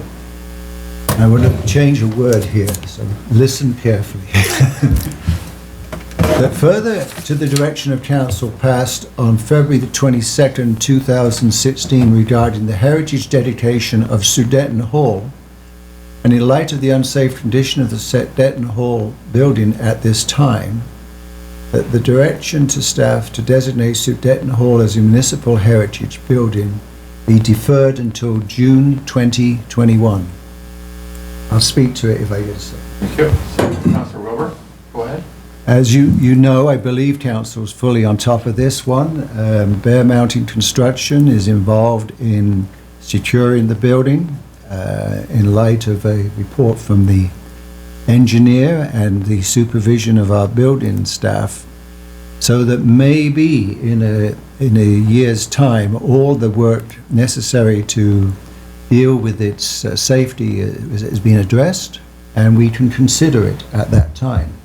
I want to keep it on the agenda, but the intention is that we would revisit it a year from now, and we might find ourselves in a position to do it. If we keep it as recommended, we might just forget about it. I'd like to bring it forward, because the heritage part of it is not the basement, it's the rest of the building, and the rest of the building is being looked after through this renovation work that's just dealing with the basement stuff. Thank you. So that's my reason why I changed the recommendation. Thank you. Further discussion? All those in favor? Opposed? Carried. Sorry, Paul, did you want to speak? Yeah, I'll pursue it later. I'm just concerned about, we had a report that it was gonna cost some millions of dollars, and all of a sudden 30,000 is gonna cover it, and I'm just confused with the difference, sir. You're not the only. 8.2, we have report number 20096 from the city planner regarding zoning amendment 2001 bylaw number 4446 2020 for 1600 and 1604 Second Avenue. Councilor Earl? I move the recommendation that report number 20-096 from the city planner regarding zoning amendment 20-01 bylaw number 4446 2020 Bora Group 1600 and 1604 102nd Avenue be received. Further, that zoning amendment 20-01 bylaw number 4446 2020 be given third reading as amended and adopted. Thank you. Do I have a seconder? Councilor Kemp, discussion? All those in favor? Opposed? Carried. Thank you. And we're going to take a 7-minute recess at this point before we do 8.3. Call ourselves back to order, and We have report number 20097 from the city planner regarding our zoning bylaw number 4450-2020. And perhaps if we could begin with a motion to receive for discussion, and then we'll give an update. And so Councilor Wilbur, Councilor Kemp, all in favor? Opposed? Carried. Thank you. And we'll pass it over to Kevin and Blair and give an update on it, and then council can provide their direction. Go ahead, Kevin. All right, good morning, council. Yeah, so the long-awaited zoning bylaw, it's been a bit of a long process, but what we have in front of you is kind of the bylaw that's been put together through all the different stages of the work that's been completed. So what I'll do is I'll just give you kind of an overview of some of the key topic areas that were touched on, and then again, this is although it's been a while since you've seen it, there really isn't anything new that council hasn't seen before. It's just been a bit of time has passed since we've last looked at it. So when we went through this process and kind of started with the issue identifications with council, there was some key areas that came up, obviously, and those are the areas that were addressed. And things such as bed and breakfast and rooming houses were a key issue. Suites, off-street parking, some home occupations, definitions, and permitted uses, and so that kind of started us off, and we went through a number of those areas. We met with the public, we met with council a number of times, and we were back, geez, I think, I want to say it was late last fall, maybe even early in the new year, when we kind of went through what we kind of landed on based on what we heard from council and the public, brought it to you, and kind of wanted to make sure one last time that we'd hit the mark. So some of the issues or some of the things that we've taken care of, hopefully. Council was talking about, I'll start with the rooming house side. So some of the issues there were the definitions and how it's described in the bylaw. So we've updated that and made that much more clear. We've limited to where they can actually occur, which is in a commercial zone. And we've looked at parking regulations. And what we're going to do subsequent to zoning is staff will be working on a business license approach as well. So it'll be a multi-pronged approach to try and deal with these in the future. So what we envision is somewhere where they'll have to have approved parking plans and 24-hour contact, so that should there be issues, should things arise, we can get a hold of them, or if they don't have a business license.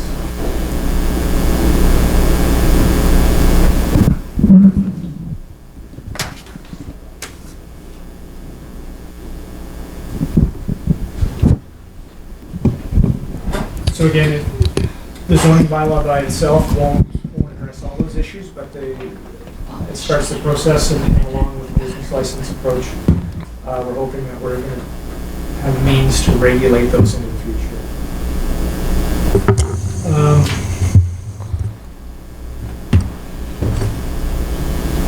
The off-street parking component, which really ties in with a number of the issues that we've seen, whether it's with suites or rooming houses. So we heard from council that we needed to provide not only larger parking spots, but more of them. So we've made changes in that regard. The new bylaw has added parking spots for residential, for suites, for apartments, all in the hope that that will address some of those issues.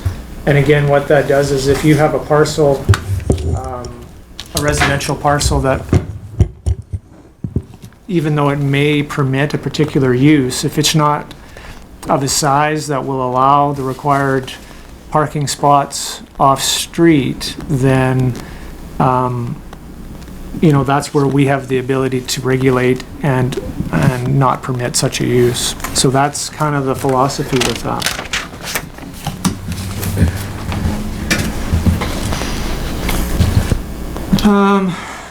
as I indicated, there was a number of definitions and things that were cleaned up throughout that. Another item that we looked at was we've incorporated the development permit guidelines into the zoning bylaw now, as opposed to prior it was in the official community plan. Best practice says that it probably makes more sense to have it in the zoning. There were really no significant changes made to the guidelines other than they were cleaned up. We brought in some more visuals within there to help people, to assist them with kind of what we were looking for. So that's been included. And there's probably a lot more, and I'm sure council's got some questions, so go ahead and ask those questions, and I'll see if I can help you out. Thank you. So I got Councilor Earl, Councilor Parslow, Councilor Javetkov. Thank you, Your Worship, and just through to Kevin. Just a point of clarification in the report on page 36 and 37 of 152. Just the definitions of, and I don't know if it's just a matter of a typo or copied and pasted. You saw that as well? Yeah. Yeah, okay. 15.8.2 subsection C, under rooming houses, the owner of the bed and breakfast shall permanently reside in the building in which the bed and breakfast guests are accommodated. I assume that's supposed to be rooming house, not bed and breakfast, because that's under the rooming house definition. I'll check, but bed and breakfast, again, is being its separate definition. Yeah. That would still apply to that. Yeah, it's It it's right here under the 15.8 rooming houses. Under rooming houses, okay. Under rooming house, so I just assume it's Yeah. a typo or Yeah. I'm missing something. We'll make note of that and double check. Okay, thank you. Thank you. Councilor Parslow. Well, thank you, Jeremy. That's one I think it's just a layout. So what it would read is the owner of the rooming house shall permanently reside in the building in which the bed and breakfast guests are accommodated. Now that I agree with it, but that's a radical change from what I understand to be the norm, where you hear that people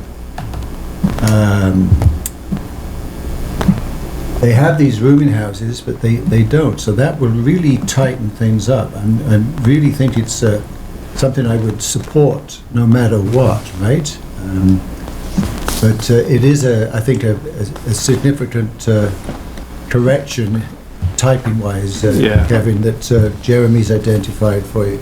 So I just, I did talk to an individual who has been anxious to see improvements to the way we have bylaws governing rooming houses. And the question that I got, and I'll read it. This is a comment from the person. I find your definition, yours being the city's, let's change that. I find the city definition of parking interests and subject to interpretation. So he's flagging that maybe the language about parking might need to be tightened up. Our next door, reading exactly what he says here, our next door flop house, they removed the rear fence and park as many vehicles as they can off the back alley in the backyard. I've seen as many as 9, plus 3 in the driveway. Now these changes, what they must provide, 1 parking lot per bed for the rooming house. Mm-hmm. That's what it reads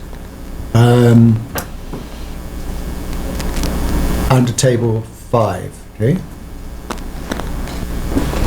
So, is that on the property? It's not in the alley or in the front on the street. It is right on the property. That's correct. It's off street, so that means It's- on the property. Okay. So, what other comments were made about that?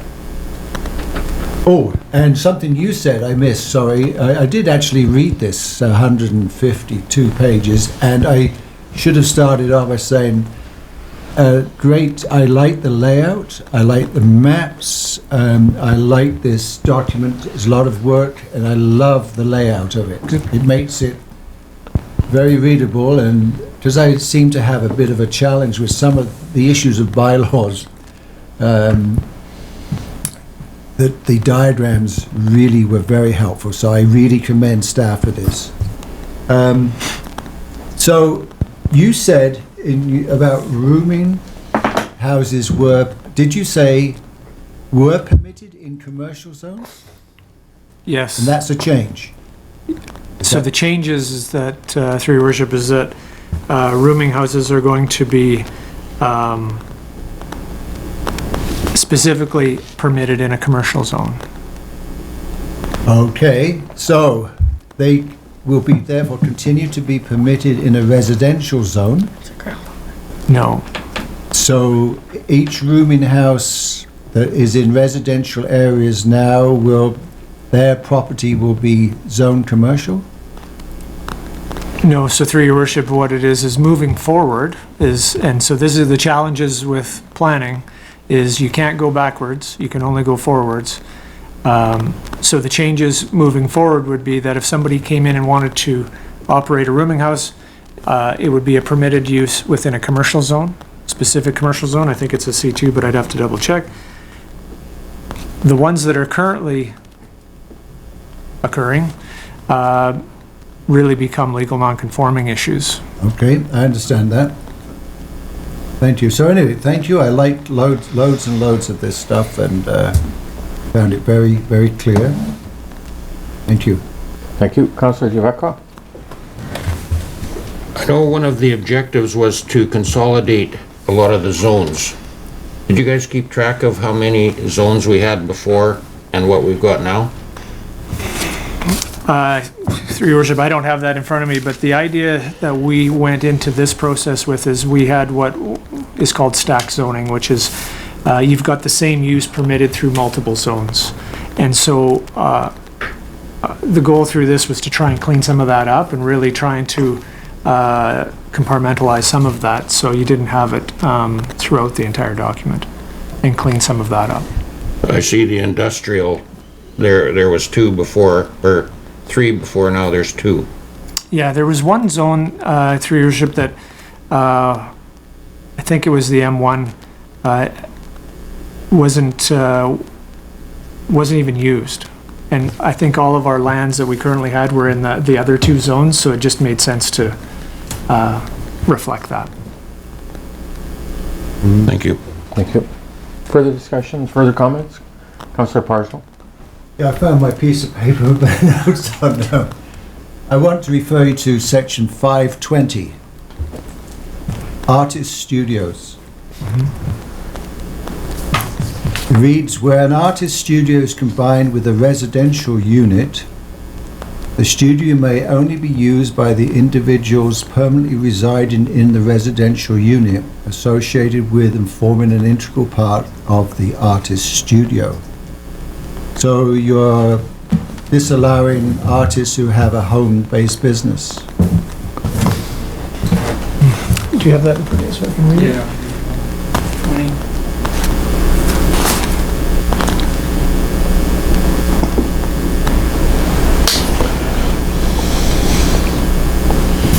So let's suppose I, as a printmaker, wish to conduct some teaching in my art studio.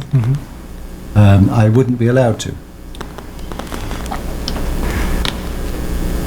I don't know that it says that. Well, With the home-based business, I know may through... only be used by the individuals permanently.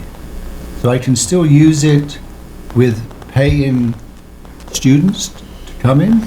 Oh, so I see what you're saying. So through your worship, you're talking about bringing people into and hosting or having I teach a lot teachings. of printmaking, yes. I know a lot of, we have a strong group of artists here.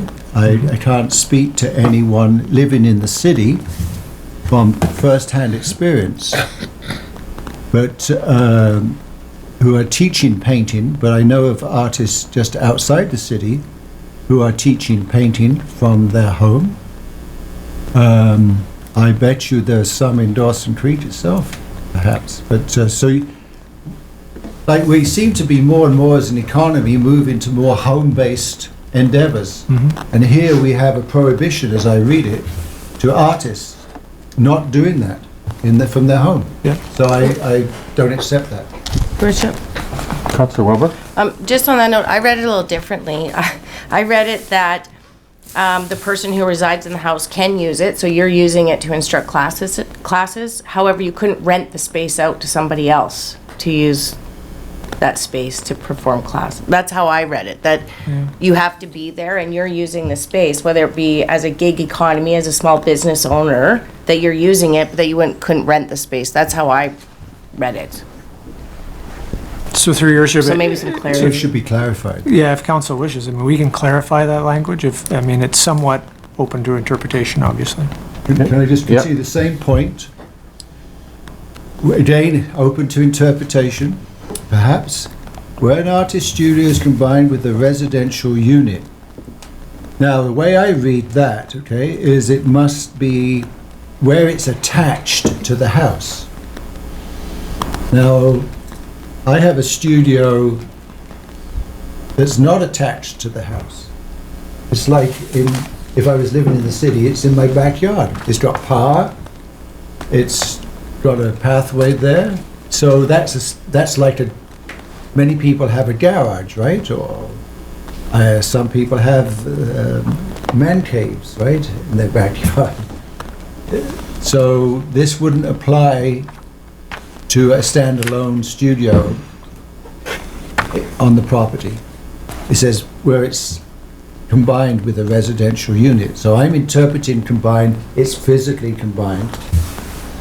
Shirley might interpret it differently.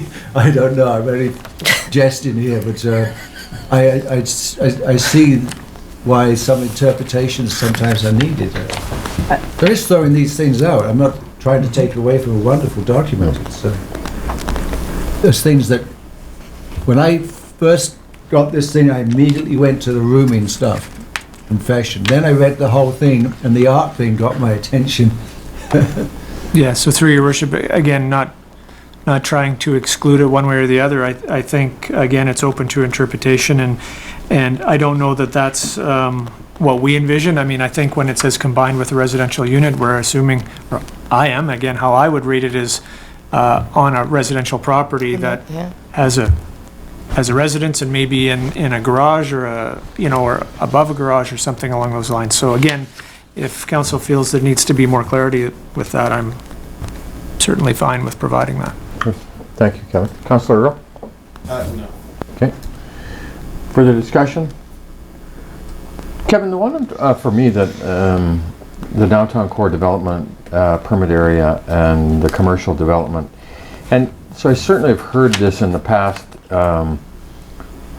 number of years, is when you see when you layer in under your policy of development for commercial, and particularly downtown, when you start to build in those requirements for off-street parking and all of those other components, it layers in the costs then of not being able to fully develop the commercial property for commercial, retail, office, whatever, and that adds to then the overall costs of, and makes it then unaffordable to be able to build, because and I think about some of the downtown properties. We have the old Windsor property, the old Wildcat Video property, those.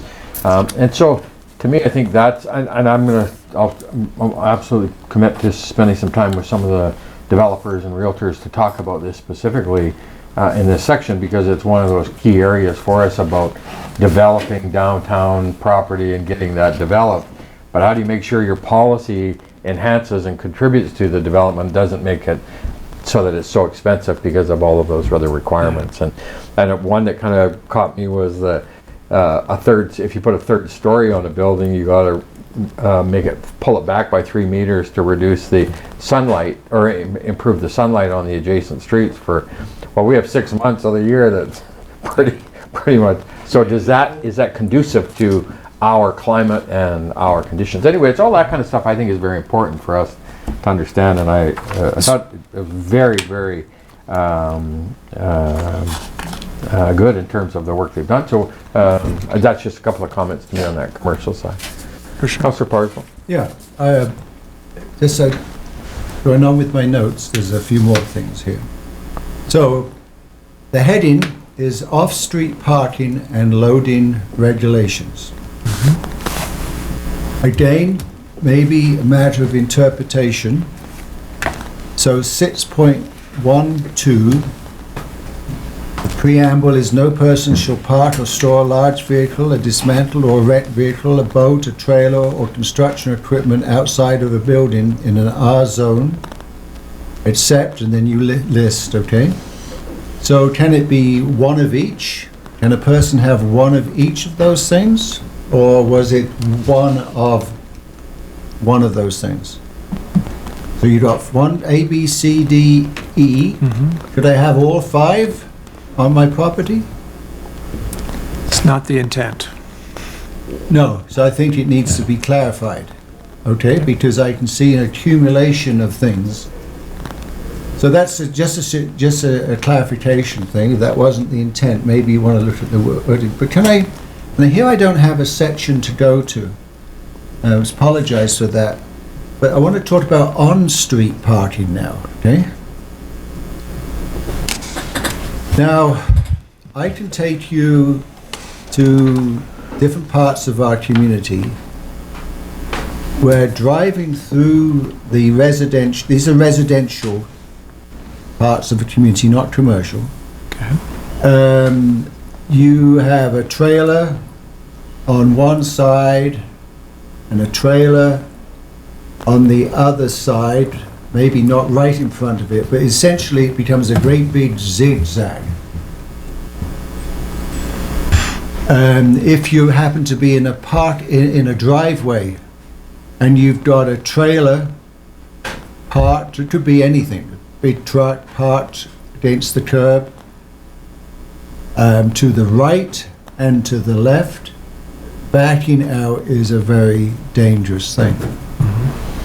There has been some discussion, especially I believe, and I always look to Shaley for these sort of things, around suites and apartments and duplexes and so on, whereby there's been concern with the Western developments, or up that area at any rate, with emergency vehicles getting through.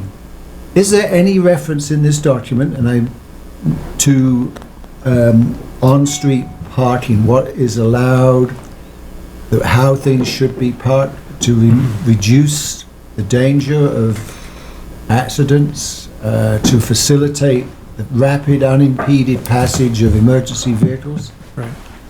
So, through your worship, a lot of that, what you're speaking of, is in our parking and regulation bylaw, so separate bylaw. Okay. And going back a few items in the agenda, when you talked about proactive and reactive type of bylaw enforcement, typically, those type of scenarios you describe where you've got trailers parked on the road or visual, unless we get a complaint, we're not dealing with it. And if it is an issue and someone complains, we will come and we will ask the individuals to move along to, rectify the situation. Thank you, Kevin. Further comments, questions, Councilor Javekov?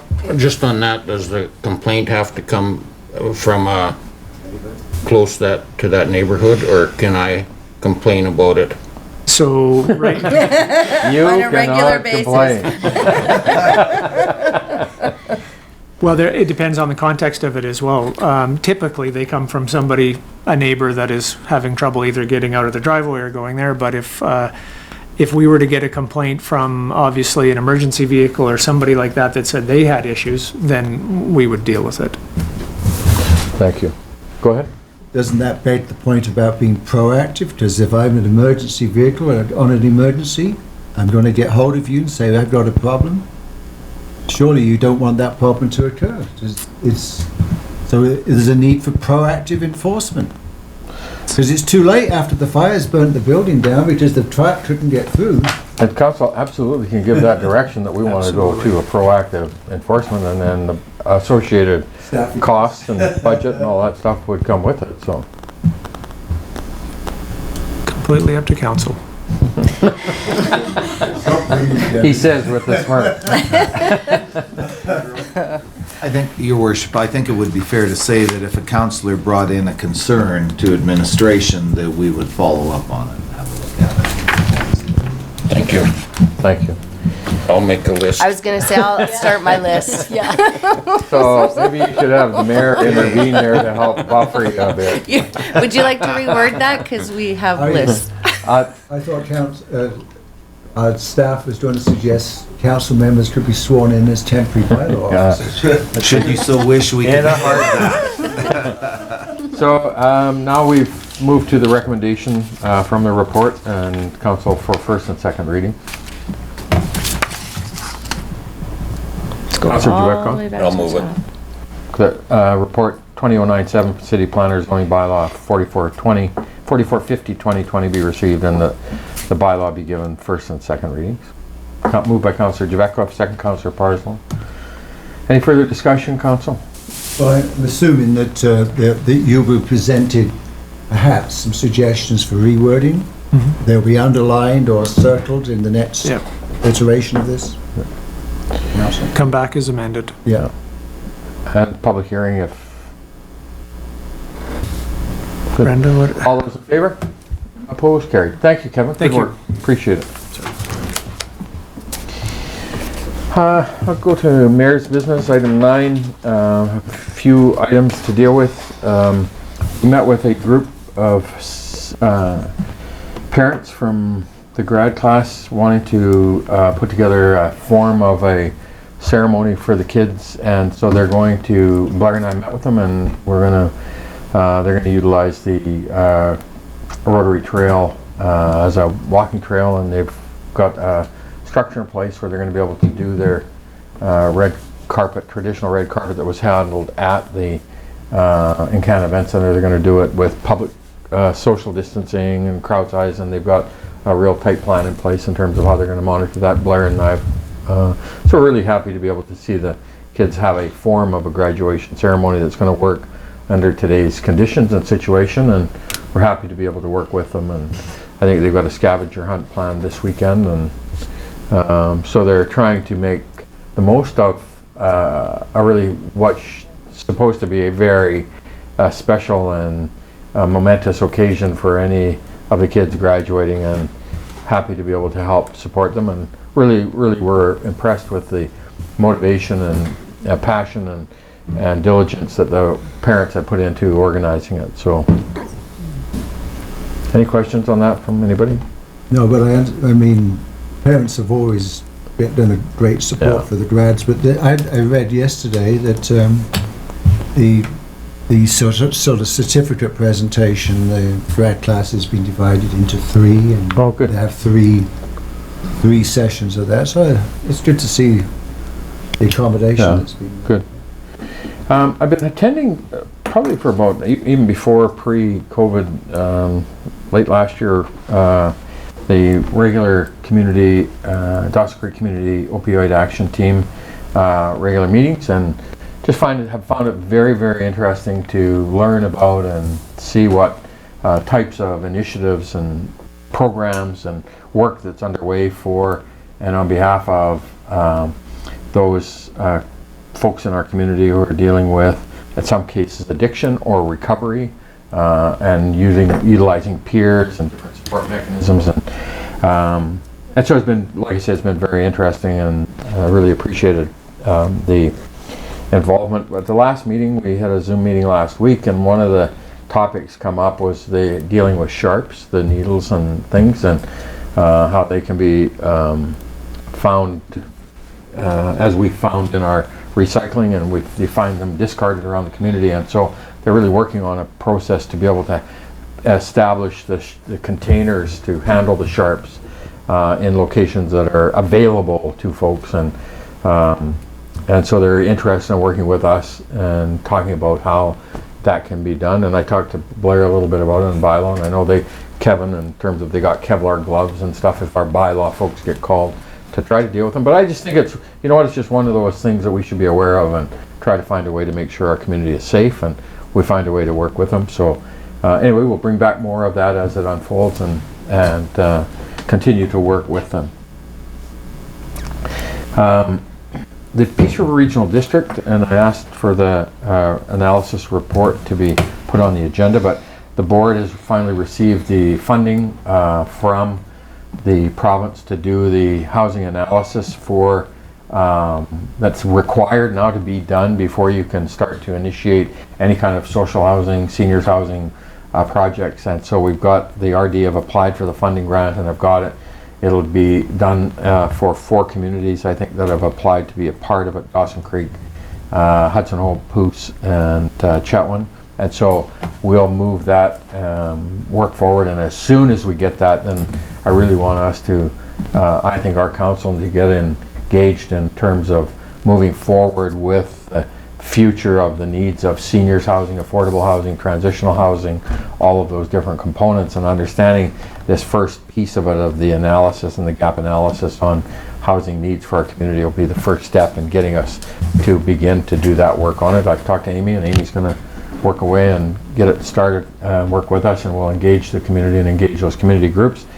But I'm really happy that we finally got the funding in place, because we need to have this work done first before we can move forward with it. I think the last council, we dedicated the or directed that property, the old Granby School property, the old KPAC property, would be utilized, and we would utilize it for social housing. But I think that's part of the bigger discussion of what we build, where we build it, what is built, who builds it, who operates it, all of those questions, and engage the community. This is the first work of the analysis of what do we need. So anyway, I'm really pleased to see that happen. Councillor Jabeka. Is there a completion date for that study, or? Yeah, it's got to be done by December, I think. I think completion date was to be completed by December of this year. Was it in the report? Yeah, it's got to be submitted to the regional board by December 31st. Councillor Parslow? So is Urban Matters the new urban systems? I think they're probably an arm of urban systems, a component of within the urban systems, I believe, but I'm not exactly sure of that. But And why, do you have any understanding why Fort St. John didn't take? I think they've done their own and have been working away on their own for a bit of time now. And so to me, the whole issue of us, and I met with Northern Health earlier this year to talk about kind of getting involved with that whole arm of Northern Health who deal with seniors housing, seniors care, senior services, because that also is going to be a piece of this in terms of tailoring it into what Rotary Manor today provide, and Southside, Northside, Dawson Creek Society for Community Living, the seniors, Spickers. There's all kinds of different organizations providing either Drover House. There's all kinds of organizations providing. We just need to get the analysis of what our needs are for the future. So anyway, I wanted to give council an update on it because I'm ecstatic that we got this going forward. We've been waiting a while for it. Just to add to what you said, it's important staff keep in touch with the Dawson Creek Society for Community Living. I can't be specific now, but I remember some discussion last meeting about BC Housing's already got something in the works with Dawson Creek Society.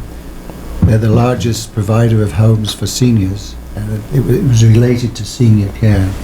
Such so that we all know what's going on. I can't bring the details. I must have fallen asleep or something. Well, it is certainly the housing, the gap analysis to me is that first step to do in terms of what are your needs for your community today and in the future, and then we can start to begin that work of working with the various agencies and organizations. And I'm sure that we'll make sure they engage with those organizations through Urban Matters who do that gap analysis work. Yeah, one thing I do remember is that a private individual has expressed a desire to donate a large piece of land to the Society for Community Living for these purposes. So I don't want anything there to weaken what we might be, you know what I mean? Maybe it can be directed into one unified rather than split all over the community. Yeah, I think our role is really facilitation of the analysis, and then the various organizations within the community along with the province and Northern Health then it's not the capital always, it's those ongoing operating. So the one thing's going to build who's operating them, what services are provided, what services are required, and that's its gap analysis. We need to get that done. You don't want to make a mistake with the dirt. You want to make sure you build what's needed in the future. Councilor Wilbur? Do we know if they've identified who they'll be speaking to regarding transitional housing, reintegration into the community housing, homeless population housing? That'll all be part of the work that they'll do, Shelley, in terms of, as I say, it's complete housing needs a report on our community. So it's broader than just seniors or just transitional. It's the whole housing analysis of today and the future. Yeah, I just mentioned because I know that some of the community groups that have been mentioned are not actually dealing with that population within our community, so they wouldn't have the numbers or they wouldn't know how many people are couch surfing, that type of stuff. Yeah. So we'll make sure that we stay in lockstep with them as they do this work and make sure we get it done and get it done. Good broad dynamic. You bet. I had one item over the weekend that I didn't get onto the agenda. I had a local business person express an interest in taking on the initiative of installing a flagpole on his own, paying for it, as well as permanently displaying a pride flag. He's expressed frustration over what's been happening at the crosswalk, and he sees the opportunity of installing a permanent flagpole with a flag somewhere in the city, and whether that be on city property or school district property. But he's asked if I would bring it forward to see if we could explore that with him for the various options. And so I wanted to bring it up to council that I would like to pursue that option and pursue it with the various organizations in the community and find the most suitable location and scope it out and see if there's individuals interested in pursuing it. Thank you. Councillor Parslow, Councillor Earl, discussion? And this isn't a cost item to us other than our time. All in favor? Opposed? Carried. Thank you. Delegation request. We had Wayne Plenard here on the request for the park. And Blair, I guess I got 2 or 3 questions in regards to that. And is this on part of Lepke Park or is this opposite Lepke and behind more towards the Crescent Park stuff? I believe they were referring to a couple of different locations. The one where the berm and the grass is, though, is closely right next to Lepke Park. I believe it's outside the fenced area of it, though, so it would be city, but it would be my recommendation that we have Ross work with Mr. Plenard to come up with, to meet his request. So what it would be, it looks as though they need some topsoil, some seed, if council so wished, as well as a berm, which would take some work to put that in the trees based on the type, whether it would be columars or the decision. But whatever council's direction is, we would, if it is to work with Mr. Plenard, we would pursue his requests and see if we couldn't accomplish them together. We have no idea about kind of financial cost at this point, and so all we would be doing was asking, I guess, for Ross to scope it out and then bring it back to council for idea of what the financial cost would be for us. We can do that. I can have Ross work with Wayne, bring back a package with the full financial cost to meet the obligations, and I certainly think that Wayne and the group up there are willing to do some of the work, as I understood it as well. So I'm completely in favor of, if they're improving community and they're maintaining community, that's what your community is, and volunteers. So I'm, Councilor Earl? Thank you, Your Worship. And yeah, I mean, any group of citizens that wants to be proactive in helping keep our parks and our streets and our properties clean and functioning and beautifying them is a great thing, and I think it's good for us to encourage that wherever possible. I just want to make sure, and I don't imagine this will be an issue because we allowed the local Rotary Club to do some work on the walking path and there wasn't any real liability concerns there. But obviously if we're giving private citizens the go ahead and do projects on city property, I just want to make sure we're covered off there. And because it is a piece of property that's maintained by staff, we want to obviously get some confirmation that we're also not going to get in trouble with respect to the collective bargaining or anything like that. We'll work on that and Thank you. bring a report back to council. So, motion, Councilor, sorry. Councilor Yeah, Wilbur? I'll make the motion and I have a comment if someone wants to. We second direct it. staff to bring back, work with Wait, Wayne Mr. and the Planner, group. bring back our Bring back financial the- information. Get 'em Yep. up in- Scope out. Thank you. Second, Councilor Kemp, discussion? Councilor Wilbur? The only thing I wanted to add is it a piece of property that maybe we could look at incorporating in that Adopt a Park program if they're doing it already? We can look at that as well at the same time. And then that kind of alleviates some, it's a great group up there and they're covering a great area. They pick up the garbage, they keep the trails open for people. And so if it's a smaller piece that can just be incorporated into that, I'd like to see that. All right. Yeah, I think the only issue there is that it's the capital, when you start to do kind of work where you're directing water and diverting and stuff like Oh, that. then, yeah. absolutely. No, I agree with that. We need to know what the financial implication of that is, but I'm just thinking visually, that piece that he's talking about is a very small piece between the school and Lepke Park. So if he's already looking after it, then You bet. Good, thank you. Any further discussion? All in favor? Opposed, carried, thank you. Anything further, Brenda, for delegation requests? Thank you. Item 9.3, we have our CAO's operational update. Blair? Your Worship, not a lot to update today. The by-election is on everybody's mind, or it seems to be coming back on everybody's mind. I've had a number of questions brought to myself about when the city would be hosting this by-election. We are presently awaiting confirmation from the provincial government as to when we can move ahead. There was a call last week, I believe, that Brenda participated on. We are looking at a number of options. Once we get the go-ahead to host this, there are a number of municipalities across the province looking to host by-elections as well. We will do it as quickly as possible once the provincial government gives us the go-ahead to do that. We'll provide an update the moment we know that as well. There is the opportunity for shovel-ready and shovel-worthy projects. There was an announcement last week that the government is looking at this.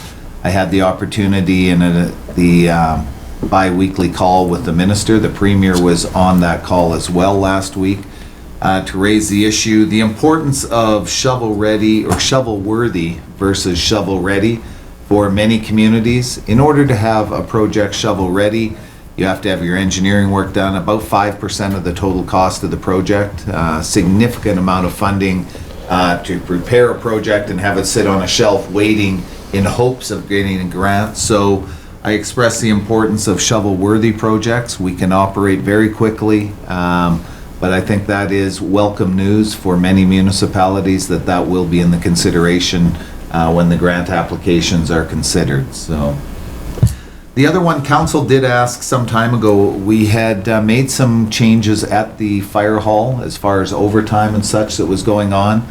To date, the first 3 months, we've seen a reduction of 11% in the overtime hours exercised at the department.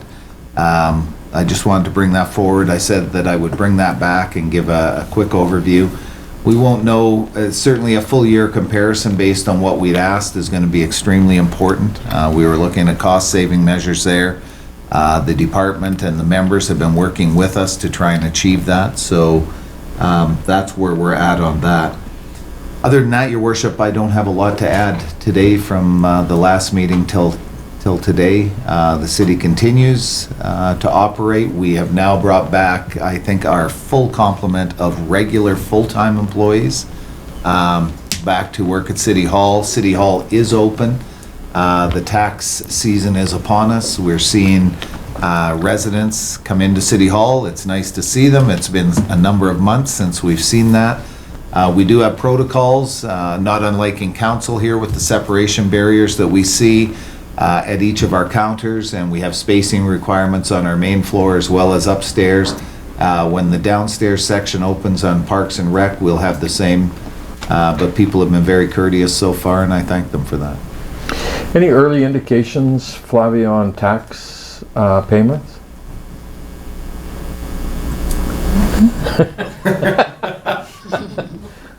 Sorry to ask you that out of Nothing the like blue, but I'm being managed daily. Sorry. kind of figured you might be keeping an eye on it. Yes, no, so far, it's been pretty steady. People are coming and paying, and We reached as of today, let's say as of Friday, including prepayment, 15% paid Oh, good. overall. That's the first week of collection plus what we prepaid. So we are it's progressing. Is that, would that be, so can you tell, is that tracking kind of above average to See, date? the question is that in previous years, we really never tracked it on Okay. a daily and weekly basis. Yeah. It was always at the end of the month, so I can't say Yeah. how much was compared to last year. But 15% in the first week collected, I think it's a good start. And a month ahead of due as well. So. Councillor Javetka? So when somebody figures out how to pay it on the computer, including the homeowner's grant, it goes into the computer and you are wondering if you got it, or is there a way to provide a receipt or an acknowledgement, or? For the hog, sorry. Well, the taxes are one thing and the homeowner's grant is another thing. Yes, because with the homeowner grant, when you apply online, you'd receive actually a printout that you can save on PDF or printout saying that was processed, and that's your supporting document. That Okay, would well, I don't happen think there. I got that, to be honest, so, It would be at the end of the process, yes, but we definitely can follow up and see okay. if it went through. Now, with the online payment, if you are doing through the bank, you would be able to see through your bank statement that the money had been withdrawn. Yeah. Right. Just worried that it went to the right place? Thanks for paying my taxes, Yeah. Paul. No, just kidding. The right place and the right account. I might not have sent it until the deadline of the 2%. No, I did. I sent it right away. Okay. Councillor Parslow? Just a couple of questions to staff. 11% reduction in overtime. My personal reaction is I found that rather light, given what I thought were some fairly radical changes. What's staff's perception about that figure? Well, as I said, I think we have taken a direction as a council to work with the fire department to reduce costs over there. That process is ongoing. This is the first 3 months of this year. I'd asked for a breakdown. I'm somewhat hesitant to predetermine the cost savings at this point. We were looking for some substantial cost savings there. I think we will, based on the changes made and adopted at the fire hall, achieve those, but very early, Councillor Parslow, for me to give you an opinion to say I think we're going to achieve it based on an 11% reduction on the first 3 months. Just a difficult position to give you. So we'll get a quarterly report. I will follow that most definitely. Yeah. And you said full complement of staff. Was that reference to City Hall? No, Or our regular full-time employees. We also have seasonal, casuals, all of those are not back yet, but the RFTs. So that includes the swimming pool? They're working outside, we have people outside. Many of those are casuals though as well, based on their terms, how they're hired, so. We have people, for instance, a full-time arena staff member. The arena's not open, we're working through that. They may be outside cutting grass versus a seasonal being brought back on, for Yeah, instance. gotcha. Yeah, no, that's the right way to do it, just so full-time, Equivalent. regular staff. Blair, any update from Kevin on the flood mitigation work with the province? So we have been doing some work with the Minister's Office responsible, Emergency BC, based on that. They are really working with us based on the retention area versus the 17th Street and the 102nd Avenue projects that we can do. They're very focused on that. We are putting numbers together, trying to get them. There is an intake, I believe it is in July, might be the fall. We're working with them so that we can meet that intake and hopefully be on the list that they, as they go through them, to be one of the approved projects in the end. But their clear focus is that retention pond strategy on the west side of town, where we could capture some of the floodwaters that begin to flow. Good, awesome, thank you. Thanks, Blair. And That concludes our mayor's business. Diary? Nothing? Nothing to report, Your Worship. Consent calendar, we got one item. Replete, move Councilor Parslow, Councilor Kemp second. Anything of note in there, Brenda, that we, no? All those in favor? Opposed, carried, thank you. Strategic priorities? Nothing at this time, Your Worship. We will be going into our strategic planning session a little later today for a very preliminary discussion, then the 23rd, 24th of June. Thank you. Media question? So a motion to recess to closed, and Councilor Kemp, Councilor Parslow, all in favor? So we'll take 5 minutes.